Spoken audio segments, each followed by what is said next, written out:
राजेश, आपके पास आते हुए, जब आप रिपोर्टिंग कर रहे थे कुछ देर पहले, उस समय बम धमाकों की आवाज, मिसाइलों की आवाज साफ साफ हम सब ने सुनी। अभी की स्थिति कीव की कैसी है? आसपास किस तरह के हालात आपको नजर आ रहे हैं? राजेश, देखिए चित्रा, कीव की सिचुएशन बिल्कुल नॉर्मल लग रही है। जैसे नॉर्मल मतलब जैसी 3-4 दिन पहले तक थी।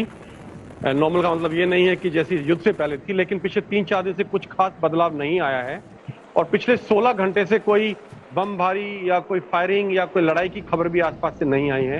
ऐसा कोई धमाका नहीं सुना है, एक्सेप्ट 1 घंटा पहले 5 ब्लास्ट हुए हैं, और जो मेरा अनुमान है कि कीव के सेंटर से लगभग 15 से 20 किलोमीटर दूर हुए हैं।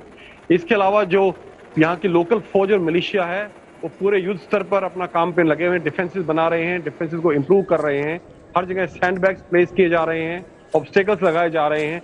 वो काम पूरी तेजी से जैसे कल जारी था, आज भी जारी है। चित्रा, बड़े तूफान के पहले की शांति है ये कीव में, या फिर इसके संकेत कुछ और भी समझे जाएं? राजेश, देखिए अभी तूफान मुझे लग रहा है कुछ देर के लिए थम गया है। वो ऐसा लग रहा है क्योंकि आज सुबह अगर आपने ध्यान दिया हो, राष्ट्रपति बाइडेन जो है अमेरिका के, उन्होंने रशिया को एक बातचीत की ऑफर की है और बोला है कि वो सैंक्शंस हटाने के लिए तैयार हैं। इसके अलावा जेलेंस्की जो यूक्रेन के राष्ट्रपति हैं, उनका भी आज सुबह स्टेटमेंट आया है कि वो पुतिन से आमने सामने बात करने के लिए तैयार हैं।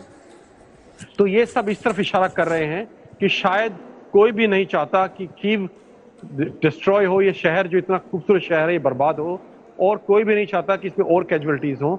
इसमें एक बड़ा फैक्टर मैं आपको बता दूं, ये बातचीत का, ये जो न्यूक्लियर रिएक्टर की बात चल रही है, न्यूक्लियर रिएक्टर की इंप्लीकेशंस ये भी हैं कि अगर इसमें रेडिएशन लीक होती है तो इससे सिर्फ यूक्रेन प्रभावित नहीं होगा। अगर हवाएं पूर्व से पश्चिम की तरफ चलती हैं तो ये पूरे सेंट्रल यूरोप को। एक बड़ी खबर के बाद में फौरन आपके पास आऊंगी राजेश। यूक्रेन पर कब्जे का पुतिन का नया प्लान अब यहाँ पर सामने आया है। नया प्लान यानी कि पुतिन रह रहकर यूक्रेन पर पूरब से कीव पर बड़े हमले की तैयारी है। ये बड़ी जानकारी निकलकर सामने आ रही है राजेश। पूरब से अब कीव पर बड़ा हमला किया जाएगा। खेरसन के कब्जे के बाद कीव की ओर बढ़ रही है फौज। ये इस वक्त की सबसे बड़ी खबर। मारियोपोल पर भारी बमबारी से कीव को दहलाया। रूस की ओर से लगातार कोशिशें की जा रही हैं। हालांकि आपने जानकारी दी राजेश कि अभी फिलहाल कीव में शांति है, लेकिन ये बड़ी जानकारी भी निकलकर सामने आ रही है। आपके पास और क्या जानकारी है इससे जुड़ी हुई राजेश? देखिए चित्रा, मैं पिछले 72 घंटे से लगातार ये रिपोर्ट कर रहा हूं कि रूसी फौजें जो हैं ईस्ट से लगातार एडवांस कर रही हैं पश्चिम की तरफ लगातार।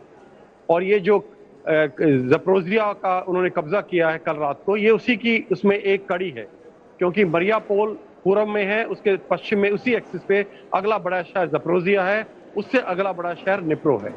और ये फौजें लगातार, आज नहीं है, पिछले 72 घंटे से, जब से ये फुल फ्लेजेड कन्वेंशनल ऑपरेशन शुरू हुआ है पूर्वी यूक्रेन में, रूसी सेनाएं लगातार आगे बढ़ रही हैं।